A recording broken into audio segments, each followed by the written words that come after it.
మా latest videos కోసం మా ఈ తెలుగు న్యూస్ ఛానల్ సబ్స్క్రైబ్ చేసి గంట సింబల్ యాక్టివేట్ చేసుకోండి.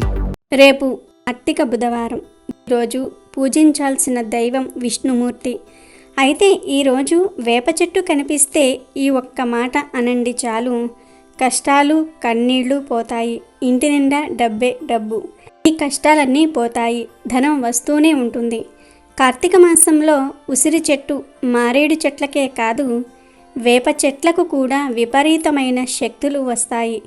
కాబట్టి కార్తీక బుధవారం రోజు వేప చెట్టు కనిపిస్తే వెంటనే ఇలా చేశారంటే మీ జీవితం అద్భుతంగా మారిపోతుంది. వేప చెట్టు చాలా పవిత్రమైనది. మన ప్రాచీన ఆయుర్వేదంలో కూడా వేప గురించి అనేక రుజువులు ఉన్నాయి. భూమి మీద అమృతం చుక్కలు పడితే అది వేప చెట్టుగా మొలిచిందని పురాణాలలో కథలుగా వ్రాశారు. ఎవరైతే జీవితం మొత్తంలో ఒక్క వేప చెట్టును నాటుతారో వాళ్ళు స్వర్గానికి తిన్నగా చేరుకుంటారని శాస్త్రం చెప్తోంది. ఆరోగ్యపరంగా వేప చాలా మేలు కలగజేస్తుంది. గాలిని శుభ్రపరిచే గుణం వేప ఆకుకు కలదు. ఈ చెట్టు మిగతా చెట్ల కంటే ఎక్కువ ప్రాణవాయువును వదులుతుంది. వేప చెట్టు దగ్గర ఉంటే చాలు ఆరోగ్యం కుదుట పడుతుందని, మలేరియా కలరా వంటి అంటువ్యాధులు రావని అంటారు.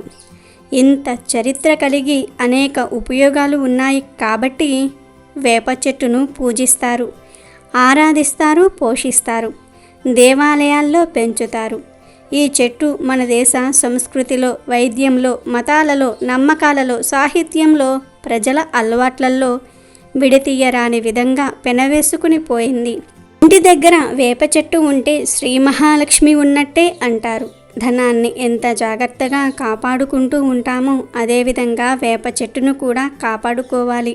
ఇటువంటి వేప చెట్టు కార్తీక బుధవారం రోజు ఏ సమయంలో అయినా సరే మీ కంటికి కనిపిస్తే ఇవి ఒక్క పని చెయ్యండి చాలు, కష్టాలు కన్నీళ్లు తొలగిపోతాయి, ధనలాభం కలుగుతుందని పండితులు చెప్తూ ఉన్నారు. మరి కార్తీక బుధవారం రోజు వేప చెట్టు కనిపిస్తే ఏం చేయాలి అనే విషయాన్ని ఇప్పుడు మనం ఈ వీడియోలో వివరంగా తెలుసుకుందాం.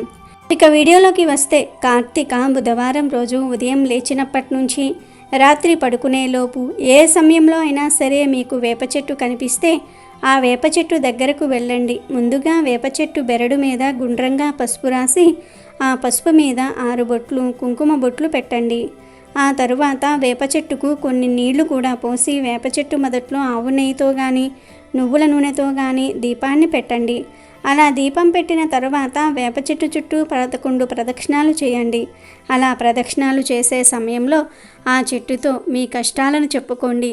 ఆ చెట్టునే అమ్మవారిగా భావించి అమ్మవారితో ఎలా మీ సమస్యలను గురించి చెప్పుకుంటూ ఉంటారో అలా చెప్పుకోండి. ఇలా ప్రదక్షిణలు చేసిన ఆ తర్వాత వేప చెట్టు మొదట్లోని కొంచెం మట్టిని తీసి బొట్టులాగా పెట్టుకుని ఇంటికి తిరిగి వచ్చేయండి. ఈరోజు ఏ సమయంలో అయినా సరే ఈ పరిహారం చేసుకోవచ్చు. వేప చెట్టు కనిపిస్తే ఇలా చేయటం వలన కష్టాలు కన్నీళ్లు అన్నీ పోతాయి. వేప చెట్టు కనిపించకపోతే మీరే వేప చెట్టు దగ్గరకు వెళ్ళి అయినా సరే ఈ పరిహారం చేసుకోవచ్చు. ఎలా చేసినా సరే కష్టాలు కన్నీళ్లు పోతాయి, లక్ష్మీ అనుగ్రహంతో ధనలాభం కలుగుతుంది. కనుక మీరు కూడా రేపు కార్తీక బుధవారం రోజు వేప చెట్టు కనిపిస్తే ఈ చిన్న పరిహారం చేసి శుభ ఫలితాలను పొంది ఆనందంగా జీవించండి. బ్రహ్మరాతను ఎవ్వరూ మార్చలేరు అని ఎందుకు అంటారో తెలిపే కథను విందాం. సర్వసాధారణంగా సమాజంలోని పెద్దలు బ్రహ్మరాత ఎలా ఉంటే అలా జరుగుతుంది, ఆయన ఇచ్చిన ఆయుష్ ఉన్నంత వరకు బ్రతుకుతూనే ఉంటాం అని అంటూ ఉండటం కనిపిస్తూ ఉంటుంది.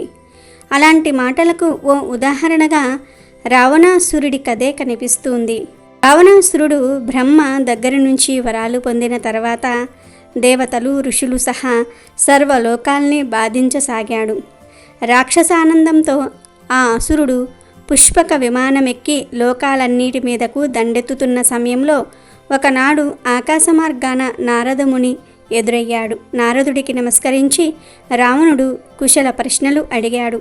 నారదుడు ఎంతో సంతోషించి రావణుని ప్రయాణ కారణమేమిటని అడిగి తెలుసుకున్నాడు. దేవతలందరినీ జయించటమే తన ప్రయాణపు లక్ష్యమని రావణుడు చెప్పాడు.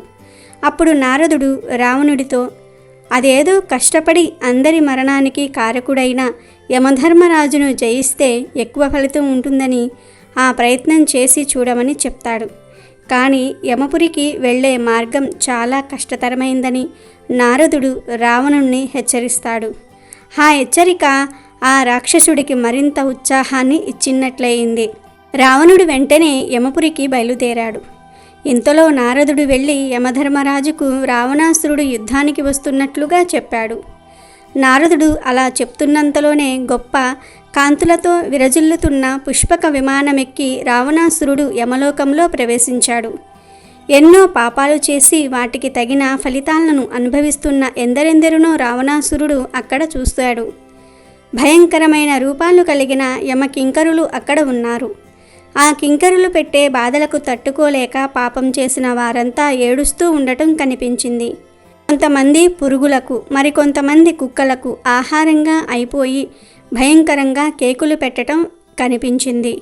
మరికొంతమంది రక్త ప్రవాహంతో ఉన్న వైతరిణి నదిని దాటి కాలుతున్న ఇసుకలో దొర్లాడుతూ పెడబొబ్బలు పెడుతూ యాతనలు పడుతూ ఉన్నారు.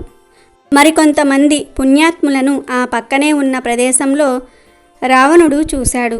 సంగీత వాయిద్యాలను వింటూ కొంతమంది సంతోషిస్తూ ఉన్నారు. గోదానం చేసిన వారు పాలను, అన్నదానం చేసిన వారు గృహవాస సుఖాన్ని అనుభవిస్తూ ఉన్నారు. యమభటుల చేతిలో బాధలు అనుభవిస్తున్న పాపాత్ములు కొంతమందిని బాధ అనుభవించకుండా రావణుడు పక్కకు లాగాడు. పాపులకు తగిన శిక్ష అనుభవించకుండా రావణుడు అలా అడ్డుకోవటంతో యమభటులకు కోపం వచ్చింది. వెంటనే ఆ భటులంతా రావణాసురుణ్ణి, అతడి సైన్యాన్ని ఎదుర్కొన్నారు. రావణాసురుడు ఎక్కి వచ్చిన పుష్పక విమానాన్ని చుట్టుముట్టి దాన్ని ముక్కలు ముక్కలుగా విరిచి వేశారు. బ్రహ్మవరం కారణంగా ఆ పుష్పక విమానం మళ్ళీ మామూలుగా ప్రత్యక్షమైంది. యమభటులు రావణసేన ఘోరాతి ఘోరంగా యుద్ధం చేయసాగారు. యమభటులు మంత్రులను విడిచిపెట్టి రావణాసురుడిపైకి శూల వర్షాన్ని కురిపించారు. ఆ బాధను తట్టుకోలేక ఆయన కింద పడిపోయారు. కవచం పడిపోయింది. కొద్ది క్షణాలు ఆగి మళ్ళీ లేచి పాశుపతాస్త్రాన్ని సంధించాడు. అప్పుడు యమభటులు ఒక అడుగు వెనక్కి వేశారు. వెంటనే రావణుడు, అతడి మంత్రులు జయ జయధ్వానాలు చేశారు. ఆ శబ్దం యమధర్మరాజుకు వినిపించి శత్రువును జయించడానికి తానే స్వయంగా బయలుదేరాడు. ఆయన వెంట 3 లోకాలను నాశనం చేయగలిగిన శక్తి ఉన్న మృత్యు దేవత బయలుదేరింది. యమధర్మరాజు కాలపాశంతోనూ ముద్గురం లాంటి ఆయుధాలతోనూ రావణుడి మీద ఆగ్రహించి బయలుదేరాడు. అలా కోపంతో వస్తున్న యమధర్మరాజును చూసి రావణాసురుడి మంత్రులంతా కూడా తలా ఒక దిక్కుకు భయంతో పరిగెత్తారు. యమధర్మరాజు రాకను రావణుడు మాత్రం లెక్క చేయలేదు. అలాగే మొండిగా నిలుచున్నాడు. యముడు మరీ కోపంతో తన దగ్గర ఉన్న శక్తి తోమరం అనే ఆయుధాలను రావణుడిపైకి విసిరాడు. ఆ ఆయుధాల దెబ్బలు తగిలిన రావణాసురుడు లెక్క చేయకుండా అలాగే నిలబడ్డాడు. ఆ యుద్ధం చూడడానికి దేవతలు, గంధర్వులు, ఋషులు, బ్రహ్మదేవుడు సహా అక్కడికి వచ్చారు.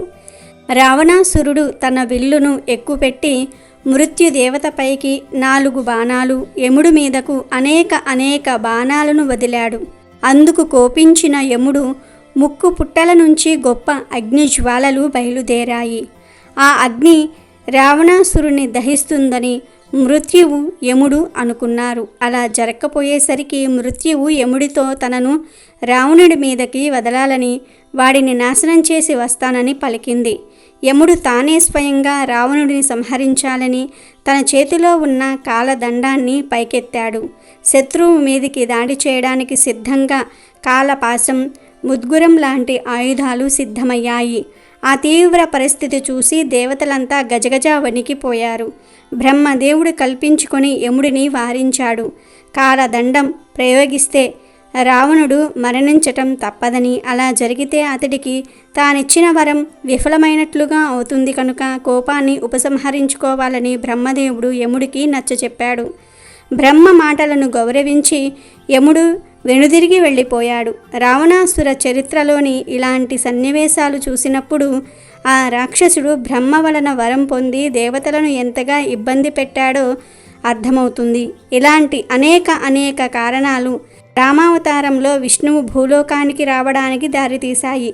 దీని ద్వారా తెలిసింది ఏమిటి అంటే, పూర్వజన్మలో జయ విజయులలో ఒకడైన రావణుడు శ్రీ విష్ణువుతో మాత్రమే యుద్ధం చేసి చనిపోయి 3 జన్మలు ముగించి శ్రీహరి ద్వారపాలకులుగా చేరాలి. దానికి శ్రీహరితో యుద్ధం చేసి మరణాన్ని పొందటమే మార్గం. కాబట్టి బ్రహ్మరాత మన కర్మఫలాన్ని అనుసరించి లెక్కలు వేశాకే రాయబడుతుంది. కాబట్టి బ్రహ్మ తనకు తోచిన విధంగా రాయడానికి లేదు. కాబట్టే బ్రహ్మ రాసిన రాత తప్పదు అంటారు. అమెజాన్లో బెస్ట్ డిస్కౌంట్స్ కోసం వీడియో డిస్క్రిప్షన్లో లింకు ఉంది, చూడండి. అలాగే మా టెలిగ్రామ్ ఛానల్ సబ్స్క్రైబ్ చేసుకోండి.